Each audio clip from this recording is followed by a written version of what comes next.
Assalamu alaikum respected aspirants. Nayab Ramzan is here. I am from 49th Common and allocated to Police Service of Pakistan. मेरी आज की video बनाने का मकसद आपको टाइम टेबल बताना है और ये बताना है कि जब हम CSS या PMS की प्रिपरेशन करते हैं तो टाइम मैनेजमेंट कितनी ज़रूरी है for the preparation and as well as in the paper. देखिए, अगर मैं अपनी बात करूँ तो I use to study for 8 to 9 hours in a day. इससे ज़्यादा नहीं पढ़ती थी, कभी भी इससे ज़्यादा नहीं पढ़ा, लेकिन 8 to 9 आवर्स में डिवीज़न ज़रूर थी। फॉर एग्ज़ाम्पल अगर मैं सुबह जागी हूँ तो मैंने सबसे पहले इंग्लिश एसे और इंग्लिश प्रेसी का पेपर जो है उसे टच करती थी हमेशा। इसलिए तो क्योंकि उस वक्त मेरा दिमाग भी फ़्रेश होता था और मैं ख़ुद भी जो है वो मेरा मोराल हाई होता था।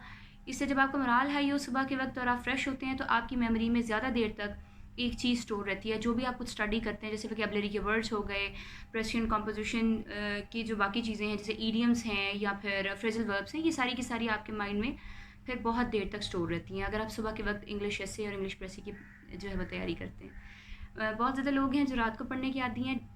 डेफिनेटली हर बंदे का अपना कैलिबर है, लेकिन if I talk about my self तो सुबह के वक्त इंग्लिश एसे और इंग्लिश प्रेसी को प्रिपेयर करना जो है वो मेरी रूटीन थी।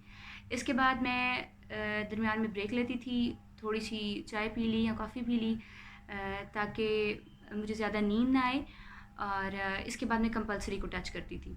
पाकिस्तान अफेयर्स और इस्लामियात के लिए ये था कि एक दिन पाकिस्तान अफेयर्स को स्टडी किया, अगले दिन इस्लामियात को स्टडी किया और करंट अफेयर्स को डेली बेसिस पे स्टडी करती थी।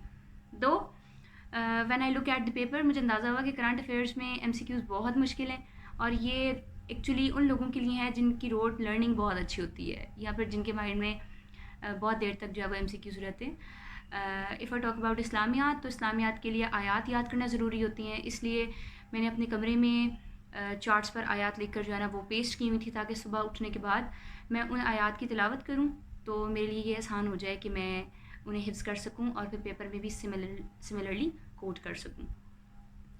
अगर मैं बात करूँ ऑप्शनल्स की तो हर दिन एक ऑप्शनल पढ़ना मेरे लिए ज़रूरी था। For example Monday to Friday ये मेरा डिसाइड था कि मंडे वाले दिन मैं पाकिस्तान अफेयर्स पढ़ूँगी और उसके साथ मैं ब्रिटिश हिस्ट्री पढ़ूँगी।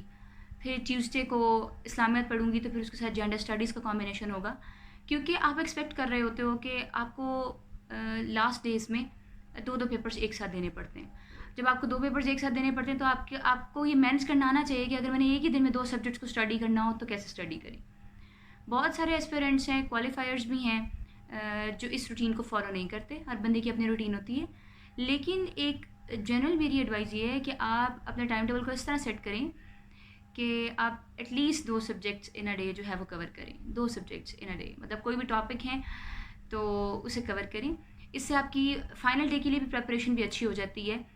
अगर आपको लगे कि दिस इज़ नॉट मतलब रिलायबल मेथड तो इसकी तरफ ना जाएं, जैसे आप कन्वीनियंट फ़ील करते हैं, जैसे आप ईजी फ़ील करते हैं। लेकिन मेरी एडवाइस ये है कि कम से कम इतना ज़रूर हो कि आप एक दिन में कम से कम 2 सब्जेक्ट्स को ज़रूर टच करें। इससे आपकी रिवीजन भी होती रहती है और आप पेपर वाले दिन भी तैयार होते हैं कि हाँ, मुझे पता है कि अगर मैंने एक ही दिन में 2 सब्जेक्ट्स को कवर करना हो तो मैं उसे कैसे कवर करूँगा। अगर मैं अपनी फर्दर इसकी बात करूँ कि मैंने किस तरह सेग्रीगेट किया था सब्जेक्ट्स को, तो मुझे जहाँ पता था कि ओवरलैपिंग सब्जेक्ट्स है, फॉर एग्जांपल मुझे पता था कि कॉन्स्टिट्यूशन लॉ और पॉलिटिकल साइंस का पेपर 2 जो है वो कुछ पार्ट्स में कुछ टॉपिक्स पे ओवरलैप करता है, तो मैंने उनके लिए एक ही नोट्स बनाए थे। मतलब नोट्स मैंने इस तरह बनाए थे कि पॉलिटिकल साइंस और कॉन्स्टिट्यूशन लॉ दोनों में ही चल जाएँ, और उनकी फ़ोटो कॉपी करवा के रखी थी ताकि कॉन्स्टिट्यूशन लॉ वाले पेपर वाले दिन दोबारा इन्हीं नोट्स को स्टडी करूँगी। ये नहीं कि एक ही नोट्स रखे और उन्हीं से पॉलिटिकल साइंस भी कर लिया और कॉन्स्टिट्यूशन लॉ भी कर लिया। तो उन एस्पिरेंट्स के लिए जिनको टाइम मैनेजमेंट का बहुत मसला हो रहा है, उन्हें ये बता दूं कि CSS PMS तब तक नहीं हो सकता जब तक आप डिसिप्लिन नहीं होते। जब तक आप डिसिप्लिन नहीं होते, आपको अपना टाइम मैनेज नहीं करना आता, तब तक CSS PMS नहीं हो पाता, मुश्किल हो जाता है। तो आपको मैं ये एडवाइस करूँगी कि अपना टाइम टेबल सेट करिए। अपना टाइम टेबल ऐसे सेट करिए कि सुबह उठने के बाद जब आपको लगे या फिर रात में जब भी आपको लगे कि हाँ मेरा माइंड इस वक्त सबसे ज़्यादा फ्रेश है, तब इंग्लिश एसे और इंग्लिश प्रेजेंट कॉम्पोजिशन की तैयारी करें और लिख कर देखिए। लिखना बहुत ज़रूरी है, लिखेंगे तो कुछ आएगा, नहीं लिखेंगे तो आपके लिए पेपर वाले दिन मसला हो जाएगा, मुश्किल हो जाएगा एसे को टैकल करना, प्रेसी को टैकल करना। सेकेंडली मेरी एडवाइस ये है कि आप या तो एक दिन में एक ऑप्शनल करें और अगले दिन कंपलसरी करें, या फिर एक दिन में ऑप्शनल भी करें और कंपलसरी भी करें। एटलीस्ट मतलब 4 to 5 आवर्स आप कंपलसरी को दें, 4 to 5 आवर्स आप ऑप्शनल को दें। अगर आप एक जनरल रूटीन फॉलो करना चाह रहे हैं। और इंग्लिश पे मतलब इंग्लिश डेली बेसिस पे होनी चाहिए। इंग्लिश के लिए डेज़ नहीं होने चाहिए कि मैं मंडे को इंग्लिश पढ़ूंगा या मैं फ्राइडे को इंग्लिश पढ़ूंगा, क्योंकि सी एस एस को कंपटीशन इंग्लिश लैंग्वेज पे ही बेस करता है। इसलिए ज़्यादा कोशिश ये करें कि डेली बेसिस पे इंग्लिश की तैयारी करें, और जो बाकी टाइम हो वो आप ऑप्शनल और कंपलसरी पे उनकी डिवीज़न हो। इससे आपको ना सिर्फ ये आइडिया हो जाएगा कि मैंने टाइम टेबल में मतलब कितने सब्जेक्ट्स में मेरे कितने टॉपिक्स रह गए हैं। जैसे अब अपकमिंग PMS आ रहा है तो आपके पास टाइम बहुत कम रह गया। इस PMS से पहले पहले आप कोशिश करें कि ये 1 या 2 मंथ्स जो भी आपके पास हैं, इनमें आप अपना एक प्रॉपर टाइम टेबल जो है वो बनाएं और उसको फिर स्ट्रिक्टली फॉलो करें। अगर आप डिसिप्लिन्ड होंगे, ऑर्गेनाइज्ड होंगे, तो आपके लिए पेपर वाले दिन आसानी हो जाएगी। अगर ऑर्गेनाइज नहीं होंगे, डिसिप्लिन नहीं होंगे, तो पेपर वाले दिन आपके लिए स्ट्रेस के साथ साथ जो आपने बिखरे हुए नोट्स होते हैं या फिर आप डिसिप्लिन नहीं रहे होते, तो जो नॉलेज इधर उधर होता है वो फिर आपके लिए ऑर्गेनाइज करना और उसको कोहेरेंस में लाना मुश्किल हो जाता है।